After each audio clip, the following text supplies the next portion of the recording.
Абайдың 20-шы қара сөзі. Тағдырдың жарлығын білесіздер, өзгерілмейді. Пендеде бір іс бар, жалығу деген. Ол тағдырда адаммен бірге жаратылатын нәрсе.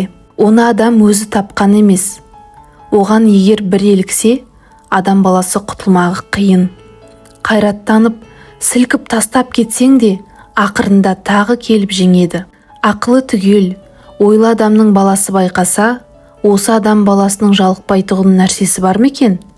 Тамақтан да, ойыннан да, күлкіден де, мақтаннан да, кербездіктен де, тойдан да, топтан да, қатыннан да көңіл аз ба көп пе жалығады. Оның үшін бәрінің ғайыбын көреді, баянсызын біледі. Көңілі бұрынғыдан да суи бастайды. Дүние бір қалыпты тұрмайды. Адамның қуаты, ғұмыры бір қалыпты тұрмайды. Әрбір мақұлыққа Құдай тағала бір қалыпты тұрмақты берген жоқ. Енді көңіл қайдан бір қалыпты тұра алады? Бірақ осы жалығу деген әрнені көрем деген, көп көрген, дәмін, бағасын, бәрінің де баянсызын біліп жеткен ойлы адамнан шығады. Соншалық ғұмырының баянсызын, дүниенің әрбір қызығының ақырының шолақтығын көрген білгендер тіршіліктен де жалықса болады.